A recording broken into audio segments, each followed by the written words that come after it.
Good morning! Tara samahan niyo ako kung paano mamuhay ang isang Disney princess. Nakatapos na namin mag-almusal nito at nakaalis na rin nga itong si Daddy Mark para mag-vlog. Ngayon naman ako ito maglilinis na. Syempre, habang binabantayan ko rin si Madam Bibi. Saturday nito mga mare. Ang favorite day of the week ng mga working mom. Ang sarap lang talaga sa pakiramdam kapag malinis na malinis yung lamesa. Lalo na makikita mo sobrang kinta. Inalis ko nga muna para yung kurtina namin dyan mga mare dahil medyo maalikabok na nga dito sa bahay at pinaglabahan na nga. Heto na nga ang surpresa ni Daddy Mark sa akin every morning mga mare. Sana also na surprise, char. Ito nga, dinatabi ko na yung mga natirang pagkain para may papakain namin dun sa alaga naming aso sa labas ng bahay.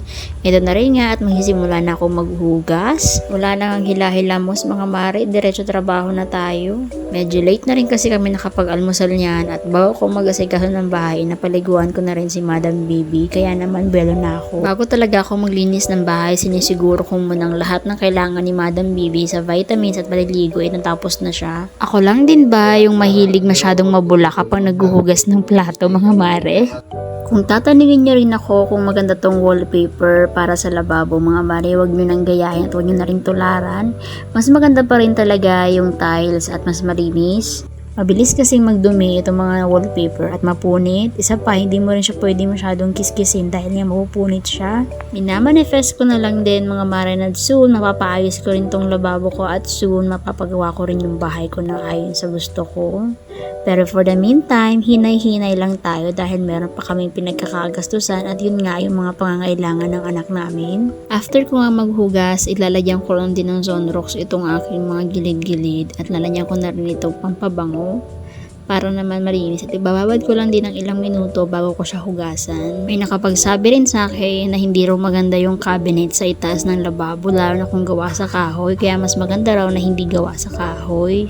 May na-accomplish na naman nga po ang nanay. Habang abala nga ako sa paglilinis namang si Madam Bibi, abala din sa pagkakala. Magtatanghari na nga nito mga mare at nagmamadali na rin ako sa ginagawa ko. Ito namang si Madam Bibi, Diyos ko, napaka-cute. Basta talaga open mo yung camera, magpapa-cute siya. Hindi rin ako makareklamo mga mare na pabida nga itong si Madam Bibi dahil unang-una mga mare sa kanya tong page na to. Oh, mahirap ang gawaing bahay lalo na kung mayroon kang makulit na batang ganito. Pero kung ganito naman kakulit at kasweet ang bata ay nako, ang sarap maglinis kapag mayroon kang ganitong batang ka-cute. Literal nga na nakakawala ng pagod ang mga ganitong bata. Maya-maya nga lang ay humingi na ng dede itong si Madam Bibi at ito na nga, nagsisimula na siyang magpatulog sa sarili niya. Pero kinulang nga siya mga mare sa dede kaya ito humingi sa akin ng kanin at ulam.